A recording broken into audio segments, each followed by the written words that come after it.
ಓಂ ಶ್ರೀ ಗುರುಭ್ಯೋ ನಮಃ. ಹರಿ ಓಂ. ಅಖಂಡಮಂಡಲಾಕಾರಂ ವ್ಯಾಪ್ತಂ ವೇನ ಚರಾಚರಂ ತತ್ಪದಂ ದರ್ಶಿತಂ ವೇನ ತಸ್ಮೈ ಶ್ರೀ ಗುರವೇ ನಮಃ. ವಾಗೀಶಾದ್ಯಾಸ್ಸು ಮನಸಃ ಸರ್ವಾರ್ಥಾನಾಮುಪಕ್ರಮೇ ಯನ್ನತ್ವಾ ಕೃತಕೃತ್ಯಾಸ್ಯು ತನ್ನಮಾಮಿ ಗಜಾನನಂ. ಓಂ ನಮಃ ಸೂರ್ಯಃ ಪಿತಾಮಹೋ ವ್ಯಾಸಃ ವಸಿಷ್ಠೋತ್ರಿಪರಾಶರಃ ಕಶ್ಯಪೋ ನಾರದೋ ಗಾರ್ಗ್ಯಃ ಮರೀಚಿರ್ಮುನಿರಂಗಿರಾಃ ಲೋಮಶಃ ಪೌಲಶಶ್ಚೈವ ಚವನೋ ಜವನೋ ಭೃಗುಃ ಶೌನಕೋಷ್ಟಾದಶಶ್ಚೇತಿ ಜ್ಯೋತಿಷ್ಶಾಸ್ತ್ರಪ್ರವರ್ತಕಾಃ. ನಮೋ ಋಷಿಭ್ಯಃ ನಮೋ ಮಹದ್ಭ್ಯಃ. ಪ್ರಿಯ ವೀಕ್ಷಕರೇ, ಭಗವಂತ ಶುಭವನ್ನು ಉಂಟು ಮಾಡಲಿ. ಕನ್ಯಾ ರಾಶಿಯವರಿಗೆ ನವೆಂಬರ್ ತಿಂಗಳಲ್ಲಿ ಹೇಗಿದೆ ಮಾಸ ಭವಿಷ್ಯ ಎಂಬುದನ್ನು ಗಮನಿಸೋಣ. ನೋಡಿದ್ರೆ ರಾಶಿಯಿಂದ ಎರಡನೇ ರಾಶಿಯಲ್ಲಿ ಶುಕ್ರ, ಇನ್ನು ತೃತೀಯ ರಾಶಿಯಲ್ಲಿ ರವಿ ಕುಜ ಬುಧರು ಕೂಡ ತೃತೀಯ ರಾಶಿಯಲ್ಲಿ, ಹಾಗೆ ಷಷ್ಠ ರಾಶಿಯಲ್ಲಿ ರಾಹು ಬಹಳ ಪ್ರಬಲವಾಗಿದ್ದಾನೆ. ಸಪ್ತಮ ರಾಶಿಯಲ್ಲಿ ಶನಿ, ಅರ್ಧಾಷ್ಟಮ ಶನಿ ಸಪ್ತಮದಲ್ಲಿರುವಂಥದ್ದು ಸ್ವಲ್ಪ ಕಿರಿಕಿರಿ ಕೊಡುವಂಥದ್ದು. ಇನ್ನು ಗುರುವು ಕೂಡ ಉಚ್ಚನಾಗಿ ಏಕಾದಶ ರಾಶಿಗೆ ಗುರುವು ಕೂಡ ಪರಿವರ್ತನೆ ಹೊಂದಿದ್ದಾನೆ. ಇನ್ನು ಕೇತುವು ಕೂಡ 12ನೇ ರಾಶಿಯಲ್ಲಿದ್ದಾನೆ. ಹೀಗೆಲ್ಲ ಒಂದು ಗ್ರಹಸ್ಥಿತಿ ಇದೆ. ಏನಪ್ಪ ನಾವು ಯೋಚನೆ ಮಾಡ್ತಾ ಇರಬೇಕು. ಯಾಕಂದರೆ ಕನ್ಯಾ ರಾಶಿಯವರಿಗೆ ದೈವಾನುಗ್ರಹದಿಂದೆಲ್ಲ ಒಂದು ಹಂತ ಕೈ ಹಿಡಿತಾ ಇದೆ, ಅನುಕೂಲ ಆಗ್ತಾ ಇದೆ. ಹೀಗೆಲ್ಲ ಏನೋ ಒಳ್ಳೆಯ ರೀತಿಯಾದಂಥ ಅವಕಾಶಗಳನ್ನು ಕೂಡ ಆ ಭಗವಂತ ನೀಡ್ತಾ ಇದ್ದಾನೆ. ಇನ್ನು ನಕ್ಷತ್ರಗಳು ಯಾವುದಪ್ಪ ಅಂತಂದರೆ ಉತ್ತರ ನಕ್ಷತ್ರ 2, 3, 4ನೇ ಪಾದ, ಹಸ್ತ ನಕ್ಷತ್ರ 1, 2, 3, 4ನೇ ಪಾದ, ಚಿತ್ತಾ ನಕ್ಷತ್ರ 1, 2ನೇ ಪಾದ. ವಿಡಿಯೋ ಮುಗಿವರೆಗೂ ಕೂಡ ನೀವು ನೋಡ್ತಾ ಇರಿ. ನಕ್ಷತ್ರ ಪರಿಹಾರಗಳು ಏನು ಎಂಬುದನ್ನು ಕೂಡ ನಾವು ಗಮನಿಸೋಣ. ನೋಡಿ, ಈ ಒಂದು ಕಾರ್ತಿಕ ಮಾಸದ ಕೊನೆಯ ಹಂತ ನವೆಂಬರ್ ತಿಂಗಳು ಅಂತಂದರೆ ನವೆಂಬರು ಡಿಸೆಂಬರ್ ಮುಗಿದೇ ಹೋಯ್ತು. ನೋಡ್ತಾ 2025ನೇ ಇಸ್ವಿಯೇ ಮುಗಿದೋಯ್ತು ನೋಡಿ. ಎಷ್ಟು ಬೇಗನೆ ಸಮಯ ಉರುಳ್ತಾ ಇರುತ್ತೆ ಎಂಬುದನ್ನು ಕೂಡ ಗಮನಿಸಿ ನೀವು. ಹಾಗೆ ಇದು ಕಾರ್ತಿಕ ಮಾಸ, ಸೋಮವಾರ ಎಲ್ಲರೂ ಕೂಡ ವಿಶೇಷವಾಗಿ ಶಿವನನ್ನು ವಿಷ್ಣುವನ್ನು ಪೂಜೆ ಮಾಡುವಂಥದ್ದು. ಕಾರ್ತಿಕ ಸೋಮವಾರ ಬಹಳ ಉತ್ತಮವಾದಂಥದ್ದು. 4ನೇ ತಾರೀಕು ವೈಕುಂಠ ಚತುರ್ದಶಿ. ಹಾಗೆ 5ನೇ ತಾರೀಕಿಗೆ ಚಂದ್ರನನ್ನು ವಿಶೇಷವಾಗಿ ಪೂಜೆ ಮಾಡುವಂಥ ಚಂದ್ರ ಜಯಂತಿಯೂ ಕೂಡ ಇದೆ. ಹಾಗೆ ಸತ್ಯನಾರಾಯಣ ಸ್ವಾಮಿ ಪೂಜೆಯನ್ನು ಕೂಡ ಮಾಡಬಹುದು. 8ನೇ ತಾರೀಕಿಗೆ ಸಂಕಷ್ಟರ ಚತುರ್ಥಿ, 15ನೇ ತಾರೀಕು ಕಾರ್ತಿಕ ಸೋಮವಾರ. ಇನ್ನು ಹಾಗೆ 17ನೇ ತಾರೀಕಿಗೆ ಸಂಕ್ರಾಂತಿ, ವೃಶ್ಚಿಕ ಸಂಕ್ರಾಂತಿ. ಪ್ರತಿ ತಿಂಗಳೂ ಕೂಡ ಸಂಕ್ರಾಂತಿ ಬರುತ್ತೆ. ಆ ಸಂಕ್ರಾಂತಿಯಲ್ಲಿ ಸ್ನಾನ, ಪೂಜೆ, ನಮಸ್ಕಾರ ಇವುಗಳಿಗೆ ಹೆಚ್ಚಿನದಾದಂಥ ಅಭಿವೃದ್ಧಿಯಾಗುತ್ತೆ. 20ನೇ ತಾರೀಕಿಗೆ ಅಮಾವಾಸ್ಯೆ ಇದೆ. ಹಾಗೆ 26ನೇ ತಾರೀಕಿಗೆ ಸ್ಕಂದ ಷಷ್ಠಿ. ಹಾಗೆ 1ನೇ ತಾರೀಕಿಗೆ ಮುಂದಿನ ತಿಂಗಳ ಸರ್ವೇಶಾಂ ಏಕಾದಶಿ, ಗಿಜಾ ಜಯಂತಿ ಹೀಗೆಲ್ಲ ಇದೆ. ಒಟ್ಟಿನಲ್ಲಿ ಕಾರ್ತಿಕ ಮಾಸ ಆದದ್ರಿಂದ ಹಬ್ಬ ಹರಿದಿನಗಳು ಸ್ವಲ್ಪ ಜಾಸ್ತಿ ಇದೆ. ಪೂಜೆ ಪುನಸ್ಕಾರಗಳನ್ನು ಮಾಡುವಂಥದ್ದು, ಮುಹೂರ್ತಗಳಿಗೆ ಹೆಚ್ಚಿನದಾದಂಥ ಶ್ರೇಯಸ್ ಸಿಗುವಂಥದ್ದು ಹೀಗೆಲ್ಲ ಇದೆ. ಕನ್ಯಾ ರಾಶಿಯವರೆಲ್ಲ ಯೋಚನೆ ಮಾಡ್ತಾ ಇರ್ತೀರಿ, ಏನಪ್ಪ ಗುರು ಬದಲಾವಣೆ ಆಗಿದ್ದಾರೆ ಅಂತೇಳಿ ಹೇಳ್ತಾ ಇದ್ದಾರೆ. ಗುರು ಏನಾದರೂ ನಮಗೆ ಲಾಭವನ್ನು, ಶುಭವನ್ನು ಗುರು ಅನುಗ್ರಹಿಸಬಹುದಾ ಅಥವಾ ಕಷ್ಟ ಆಗತ್ತಾ ಯೋಚನೆ ಮಾಡ್ತಾ ಇರಬಹುದು. ನೋಡಿ, ಮೊದಲನೇದಾಗಿ ರಾಶ್ಯಾಧಿಪತಿಯಾದಂಥ ಬುಧನು ಭಾಗ್ಯ ರಾಶಿಗೆ ದೃಷ್ಟಿ ಇದೆ. ಇದು ಬಹಳ ಮುಖ್ಯವಾಗಿ ಗಮನಿಸಬೇಕು. ಹಾಗಾಗಿ ಜೀವನದ ಭಾಗ್ಯದ ಬದಲಾವಣೆ, ಭಾಗ್ಯದ ವೃದ್ಧಿಯನ್ನು ಭಗವಂತ ಕೊಡ್ತಾ ಇರ್ತಾನೆ. ಗೊತ್ತಾಯ್ತಾ? ಚಿಂತೆ ಮಾಡಬೇಡಿ. ಭಾಗ್ಯಂ ಫಲತೆ ಸರ್ವತ್ರ ನಚ ವಿದ್ಯಾ ನ ಪೌರುಷಂ ಅಂತ ಈ ನವೆಂಬರ್ ತಿಂಗಳಲ್ಲಿ ಒಂದು 5-6 ರೀತಿಯಾದಂಥ ಭಾಗ್ಯಗಳು ವೃದ್ಧಿಯಾಗಬಹುದು. 1ನೇದಾಗಿ, ಯಾರಿಗೆ ವಿವಾಹಾದಿ ಮಂಗಲ ಕಾರ್ಯಗಳು ಆಗಲಿಲ್ಲವೋ, ಪ್ರಯತ್ನ ಮಾಡ್ತಾ ಇದ್ದೀರೋ ಅಂಥವರಿಗೆ ವಿವಾಹಾದಿ ಮಂಗಲ ಕಾರ್ಯಗಳು ನಡೆಯುವಂತಹ ಚಾನ್ಸಸ್ ಬಹಳ ಇದೆ. ಇದು ಉತ್ತಮವಾದಂಥದ್ದು. ಏನು ಚಿಂತೆ ಮಾಡಿಕೊಳ್ಳುವಂಥದ್ದು ಬೇಡ. ಹಾಗಾಗಿ ವಿವಾಹಕ್ಕೆ ಪ್ರಯತ್ನಗಳನ್ನು ಜಾಸ್ತಿ ಮಾಡಬೇಕು. ಎಷ್ಟೋ ಸಲ ಪ್ರಯತ್ನಗಳನ್ನು ಮಾಡ್ತಾ ಇರ್ತೇವೆ, ಆ ಪ್ರಯತ್ನಗಳು ಫಲಿಸ್ತಾ ಇಲ್ಲ. ಯಾತಕ್ಕೆ ಅಂತಂದರೆ ನಾವು ಯಾವ ರೂಟಲ್ಲಿ, ಯಾವ ಸರಿಯಾದಂಥ ದಾರಿಯಲ್ಲಿ ಹೋಗಬೇಕು ಹಾಗೆ ಹೋಗ್ತಾ ಇಲ್ಲ ಎಂಬುದನ್ನು ಕೂಡ ಗಮನಿಸ್ಕೊಳ್ಬೇಕು. ವಿವಾಹಾದಿ ಮಂಗಲ ಕಾರ್ಯಗಳೇ ಶುಭ ಎಂಬುದನ್ನು ಕೂಡ ನಾವು ಗಮನಿಸಬಹುದು. ಹಾಗೆ 2ನೇದಾಗಿ, ಯಾರ್ಯಾರು ಟೀಚಿಂಗ್ ಪ್ರೊಫೆಷನ್ ಮಾಡ್ತಾ ಇದ್ದೀರೋ, ಅಧ್ಯಾಪಕರಾಗಿದ್ದೀರೋ ಅಂಥವರಿಗೆಲ್ಲ ಹೆಚ್ಚಿನದಾದಂಥ ಅವಕಾಶಗಳು ಕೂಡ ಇದೆ. ಸನ್ಮಾನಗಳು ಕೂಡ ಸಿಗುವಂತಹ ಚಾನ್ಸಸ್ ಇದೆ. ಗೌರ್ಮೆಂಟಿನ ಏನಾದರೂ ಕೂಡ ಸವಲತ್ತು ಸಿಗುವಂಥ ಚಾನ್ಸಸ್ ಇದೆ. ಇದು ಬಹಳ ಉತ್ತಮವಾಗಿ ಗಮನಿಸಬೇಕು. ಮತ್ತು ಎಷ್ಟೋ ವರ್ಷ ಆಯಿತು ನನಗೆ ಗೌರ್ಮೆಂಟ್ ಆಗಿಲ್ಲ ಹೇಳುವಂಥವ್ರಿಗೆ ಗೌರ್ಮೆಂಟಿನ ಅವಕಾಶಗಳಿಲ್ಲ, ಒಂದು ಕಡೆಗೆ ಅವಕಾಶಗಳು ಕೂಡ ಇದ್ದಾವೆ. ಅದರ ಜೊತೆಯಲ್ಲಿ ಈ ಒಂದು ರಾಶಿಯವರಿಗೆ ಭೂಮಿಯ ವ್ಯಾಪಾರ ವ್ಯವಹಾರ ಮಾಡೋರು ಇರಬಹುದು, ಅಥವಾ ಮನೆ ಕಟ್ಟಿಸ್ಬೇಕು ಅಂತಿದ್ರೆ ಲೋನಿನ ಸೌಲಭ್ಯಗಳಾಗುವಂಥದ್ದು, ಮತ್ತು ಮಕ್ಕಳ ವಿಷಯದಲ್ಲಿ ಹೆಚ್ಚಿನದಾದಂಥ ಅಭಿವೃದ್ಧಿ ಆಗುವಂಥದ್ದು. ಚೆನ್ನಾಗಿದೆ, ಮಕ್ಕಳಿಗೆ ಟ್ಯೂಷನ್ ಕಳಿಸ್ತಾ ಇದ್ದೇನೆ, ಹೇಳ್ತಾ ಇದ್ದೇನೆ ಅಂತಂದರೆ ಯಾಕೋ ತೊಂದರೆ ಆಗ್ತಾ ಇದೆ, ಟೆನ್ಷನ್ ಆಗ್ತಾ ಇದೆ ಅಂತಂದರೆ ಅವರ ಮನಸ್ಸಲ್ಲೇ ಒಳ್ಳೆ ರೀತಿಯಾಗಿ ಹೇಳಿಕೊಂಡು ಮಗುಗೆ ತುಂಬ ರೀತಿಯಾದಂತಹ ಮೇಧಾಶಕ್ತಿ, ಗ್ರಹಣ ಶಕ್ತಿ ಜಾಸ್ತಿ ಆಗುವಂಥ ಸಾಧ್ಯತೆಗಳಿದೆ. ಹಾಗಾಗಿ ಒಳ್ಳೆಯದು. ಯಾಕಂದರೆ ಏನೇ ಇದ್ದರೂ ಕೂಡ ನೆನಪಿನ ಶಕ್ತಿ ಬಹಳ ಉತ್ತಮವಾದಂಥದ್ದು. ಹಾಗಾಗಂತಹ ನೆನಪಿನ ಶಕ್ತಿ ಅಭಿವೃದ್ಧಿ ಆಗುವಂಥ ಚಾನ್ಸಸ್ ಇದೆ. ಇನ್ನು ಕುಜನಿಂದ ರಿಯಲ್ ಎಸ್ಟೇಟ್ ವ್ಯಾಪಾರ ವ್ಯವಹಾರ ಮಾಡುವವರು ಕೂಡ ಹೆಚ್ಚಿನದಾದಂಥ ಅಭಿವೃದ್ಧಿಯನ್ನು ಹೊಂದುವಂಥ ಸಾಧ್ಯತೆಗಳಿದೆ. ಮತ್ತು ನಿಮ್ಮ ಜೀವನದ ನಿಂತುವಂತಹ ಅನೇಕ ಕೆಲಸ ಕಾರ್ಯಗಳು, ಆ ಕೆಲಸ ಕಾರ್ಯಗಳೆಲ್ಲ ಸ್ವಲ್ಪ ಆಗಿ ಚಾಲನೆ ಹೊಂದುತ್ತದೆ. ಮತ್ತು ನಿಮಗೆ ಹೊಟ್ಟೆಯ ಭಾಗದಲ್ಲೋ ಅಥವಾ ಮೂಳೆಯಲ್ಲೋ ಏನೋ ಸಣ್ಣ ಪುಟ್ಟ ಸಮಸ್ಯೆಗಳಿದ್ದರೆ ಅದಕ್ಕೆ ಪುಟ್ಟ ಚಿಕಿತ್ಸೆಯಿಂದ ಸ್ವಲ್ಪ ಸರಿಯಾಗುವಂಥ ಚಾನ್ಸಸ್ಸು ಕೂಡ ಇದ್ದಾವೆ. ಹಾಗಾಗಿ ಆರೋಗ್ಯದ ವಿಷಯದಲ್ಲಿ ಏನು ಚಿಂತೆ ಮಾಡಿಕೊಳ್ಳುವಂಥದ್ದು ಬೇಡ. ಒಂದು ಹಂತದಲ್ಲಿ ಅಭಿವೃದ್ಧಿ ಕಡೆಗೆ ಹೋಗ್ತಾ ಬರ್ತದೆ, ಏನು ಅಷ್ಟು ತಲೆ ಕೆಡಿಸ್ಕೊಳ್ಬೇಡಿ. ಇನ್ನು ಷಷ್ಠದ ರಾಹುವನ್ನು ಚಿಂತನೆ ಮಾಡಲಿಕ್ಕೂ ಅದರ ಧೈರ್ಯ ಸಾಮರ್ಥ್ಯಗಳು ಬಹಳ ಬರ್ತಾ ಇದೆ. ಯಾಕಂದರೆ ಏನೇನೋ ಕಳೆದು ಹೋದಂತಹ ವಸ್ತುಗಳು, ಏನೇನೋ ಕಳೆದು ಹೋದಂಥ ವ್ಯಕ್ತಿಗಳು, ಕಳೆದು ಹೋದಂಥ ಭೂಮಿ ಮೊದಲಾದಂಥದ್ದು ವಾಪಸ್ ಬರಲಿಕ್ಕೆ ದಾರಿಗಳನ್ನು ಹುಡುಕ್ತಾ ಇದೆ ನಿಮ್ಮ ಜೀವನದಲ್ಲಿ. ನೋಡಿ, ಕಳ್ಕೊಂಡಿರಬಹುದು ಬಹಳಷ್ಟು ಹಿಂದೆ ನೀವು. ಹಾಗೆ ಕಳ್ಕೊಂಡಂಥದ್ದು ಒಂದೊಂದಾಗಿ ಹಂತವಾಗಿ ಒಂದೆಲ್ಲೋ ಒಂದು ಕಡೆಗೆ ತಂದೆ ಕಾಲದ ಭೂಮಿ ಕಳ್ಕೊಂಡದ್ದು ಅಥವಾ ಏನೋ ಕಳ್ಕೊಂಡಂಥದ್ದು ಪುನಃ ನೀವಿದ್ದಲ್ಲಿ ಈ ಕಡೆ ಮುಖ ಮಾಡಿ ಬರ್ತಾ ಇದೆ. ಒಂದೇ ಸಲ ಬರದೇ ಇದ್ದರೂ ಹಂತವಾಗಿ ನಿಮ್ಮ ಕಡೆಗೆ ಮುಖ ಮಾಡ್ತಾ ಇದೆ. ಹಾಗಾಗಿ ಧೈರ್ಯದಿಂದಿರಬೇಕು. ಎಷ್ಟೋ ಸಲ ನಾವು ನೋಡ್ತಾ ಇರ್ತೇವೆ, ಕೆಲವೊಂದು ಸಲ ಏನು ಮಾಡೋದು ನನಗದು ಬರಲ್ಲ ಅಂತ ಹೇಳಿಸ್ತೇವೆ. ಆದರೆ ಅದಾಗದು ಕೆಲವೊಂದು ಹಂತವಾಗಿ ಬರ್ತಾ ಇರ್ತದೆ. ಅದು ಬಹಳ ಒಳ್ಳೆಯದಾದಂಥದ್ದು. ಸಪ್ತಮದ ಶನಿ ನೋಡಿ, ವಿವಾಹ ಆಗಿ ಡೈವರ್ಸ್ ಆಗ್ತಾ ಇದೆ, ಕಿರಿಕಿರಿ ಆಗ್ತಾ ಇದೆ. ಇಂಥವ್ರಿಗೂ ಏನೋ ಒಂದು ಸ್ವಲ್ಪ ಬದಲಾವಣೆ ಆಗುವ ಸಾಧ್ಯತೆಗಳಿದೆ. ನೀವು ಮಂಗಲ ಕಾರ್ಯ ಆಗುವಂಥದ್ದು ಒಳ್ಳೆಯದು. ಅದರ ಜೊತೆಯಲ್ಲಿ ಇನ್ನೇನಾದರೂ ಕಿರಿಕಿರಿ ಆಗ್ತಾ ಇದೆ, ಡೈವರ್ಸಿಗೆ ಅಪ್ಲೈ ಮಾಡಿದ್ದೇವೆ, ಇಂತಹ ವ್ಯಕ್ತಿಗಳಿಗೆಲ್ಲ ಏನೋ ಸ್ವಲ್ಪ ಬದಲಾವಣೆಗಳು, ದಾರಿಗಳು ಸಿಗುವಂಥ ಚಾನ್ಸಸ್ ಇದೆ. ಎಷ್ಟೋ ಸಲ ನೋಡಿ, ಜೀವನದಲ್ಲಿ ಋಣಾನುಬಂಧ ರೂಪೇಣ ಪಶುಪತ್ನಿ ಸುತಾಲಯ. ಒಂದು ದಿವಸ 15 ದಿವಸ ತಿಂಗಳ ಯೋಚನೆ ಮಾಡಿ ನೋಡಿ ಈ ವಿಷಯವನ್ನು, ಹೌದು ಅಲ್ವೋ ಅಂಥೇಳಿ. ಎಲ್ಲೋ ಹುಟ್ಟಿ ಎಲ್ಲೋ ಬೆಳೆದು ಋಣಾನುಬಂಧ ಆಗಿರುತ್ತೆ. ಸಣ್ಣ ವಿಷಯಕ್ಕೋಸ್ಕರ ಡೈವರ್ಸ್ ಮಾಡ್ಕೊಳ್ಳೋದು, ಕಿರಿಕಿರಿ ಮಾಡ್ಕೊಳ್ಳುವಂಥದ್ದು, ಹೀಗೆ ಆಗಿ ಜೀವನ ಹೇಳುವಂಥದ್ದು ಹಾಳಾಗೋಗುತ್ತೆ. ಹಾಗಾಗಿ ತುಂಬ ಯೋಚನೆ ಮಾಡಬೇಕು. ಮದುವೆ ವಿಷಯದಲ್ಲಿ, ಮದುವೆ ಅನಂತರದ ವಿಷಯದಲ್ಲೂ ಕೂಡ ಬಹಳ ಯೋಚನೆ ಮಾಡಿಕೊಳ್ಬೇಕು. ಆ ಯೋಚನೆಯೇ ಇಲ್ಲ ಅಂತಾದರೆ ಎಲ್ಲ ನೀರಿಗೆ ಬಿದ್ದ ಹಾಗೆ ಎಲ್ಲವೂ ಕೂಡ ತೊಂದರೆ ಆಗುತ್ತೆ. ಬಿಟ್ಟರೆ ಉತ್ತಮವಾದಂತಹ ಒಂದು ಫಲಿತ ಹೇಳುವಂಥದ್ದು ಸಿಗುವುದಿಲ್ಲ. ಹಾಗಾಗಿ ವಿವಾಹ ಅನಂತರದಲ್ಲೂ ಯೋಚನೆ ಮಾಡಿ, ವಿವಾಹದ ಪೂರ್ವದಲ್ಲೂ ಬಹಳಷ್ಟು ತಲೆ ಕೆಡಿಸ್ಕೊಂಡು ಯೋಚನೆ ಮಾಡಿಕೊಡಿ.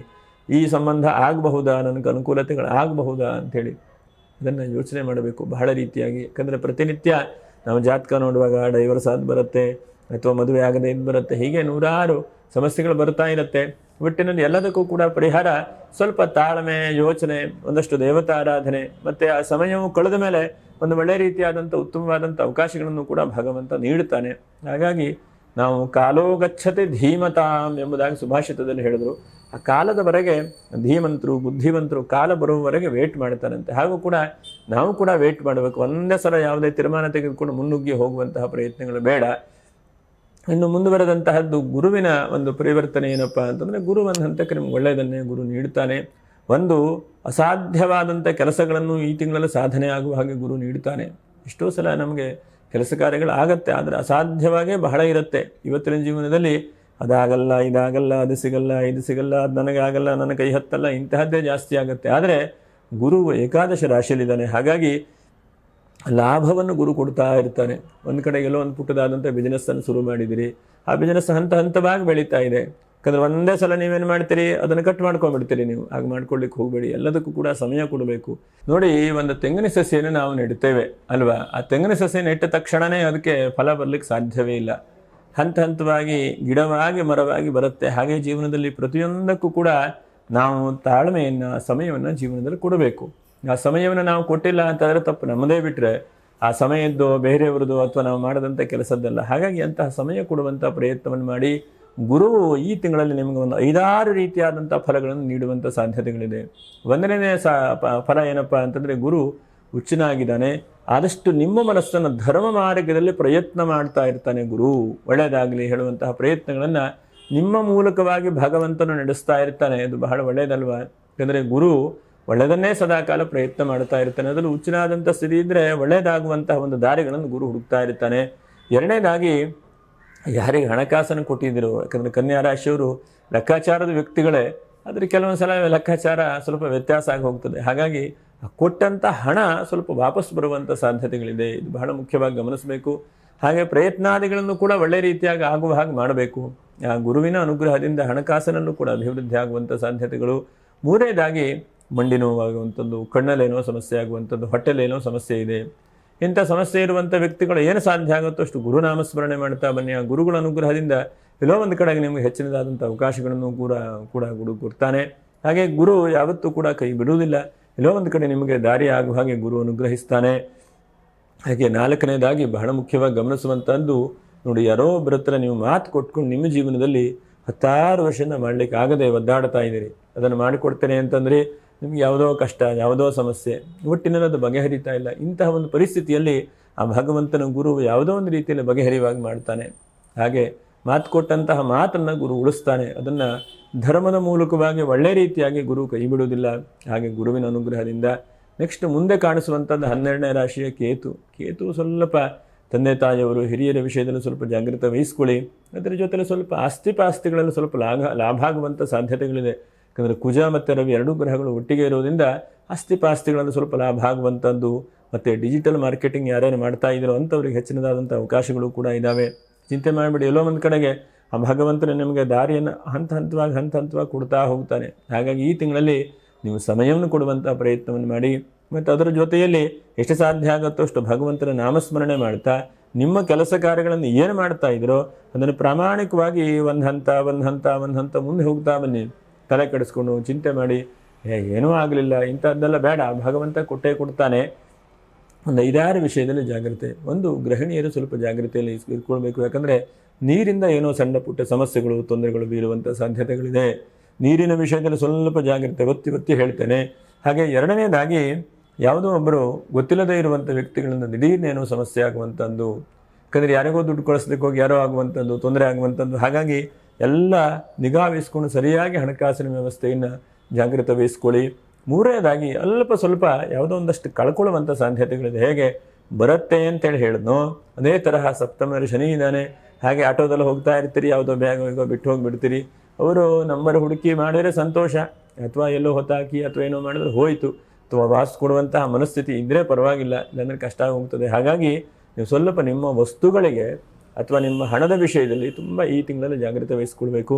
ನಾಲ್ಕನೇದಾಗಿ ಭ್ರಾತೃಸ್ಥಾನದಲ್ಲಿ ರವಿ ಇದ್ದಾನೆ, ವ್ಯಯಾಧಿಪತಿಯಾದಂಥವನು. ಹಾಗಾಗಿ ಭ್ರಾತೃಗಳಿಂದ ಅಣ್ಣ ತಮ್ಮ ಅಕ್ಕ ತಂಗಿ ಇಂಥವರ ವಿಷಯದಲ್ಲಿ ಈ ತಿಂಗಳನ್ನು ಸ್ವಲ್ಪ ಜಾಗ್ರತೆ ವಹಿಸ್ಕೊಳ್ಳಿ. ಸುಮ್ಮನೆ ಗಲಾಟೆ ಮಾಡಿಕೊಳ್ಳುವಂಥದ್ದು, ಬೇಜಾರು ಮಾಡಿಕೊಳ್ಳುವಂಥದ್ದು ಅಂಥದ್ದು ಮಾಡಲಿಕ್ಕೆ ಹೋಗಬೇಡಿ. ನೀವು ಒಂದು ಮಾತು ಹೇಳಿದ್ರೂ ಕೂಡ ಅಣ್ಣ ಒಂದು ಮಾತು ಹೇಳಿದ್ರು ನೀವು ತಮ್ಮ. ಹಾಗಾಗಿ ಅದೇ ದೊಡ್ಡನ್ನು ಮಾಡ್ತಾ ಅದೇ ಸಮಸ್ಯೆ ಮಾಡ್ತಾ ಹೋಗ್ಲಿಕ್ಕೆ ಹೋಗಬೇಡಿ. ಯಾಕಂದರೆ ಆದಷ್ಟು ಸಂಯಮದಿಂದ ಇರುವಂತಹ ಪ್ರಯತ್ನ ಮಾಡಿ. ಯಾಕಂದರೆ ಭ್ರಾತೃಗಳಿಂದ ಸ್ವಲ್ಪ ಅರಿಷ್ಟ ಆಗುವಂಥ ಸಾಧ್ಯತೆಗಳಿದ್ದಾವೆ. ಹಾಗೆ 5ನೇದಾಗಿ ಬಹಳ ಮುಖ್ಯವಾಗಿ ಗಮನಿಸುವಂಥದ್ದು, ದಿಢೀರ್ನ ಯಾವುದೋ ಒಂದು ನಿರ್ಧಾರವನ್ನು ಮಾಡ್ತೀರಿ, ಅದನ್ನು ಈ ತಿಂಗಳಲ್ಲಿ ಮಾಡಲಿಕ್ಕೆ ಹೋಗಬೇಡಿ. ಈ ತಿಂಗಳಲ್ಲಿ ಆ ದಿಢೀರ್ನ ನಿರ್ಧಾರವು ಮುಂದೊಂದು ದಿವಸಕ್ಕೆ ತಪ್ಪಾಗುವಂತಹ ಒಂದು ಪರಿಸ್ಥಿತಿ ಆಗ್ತದೆ.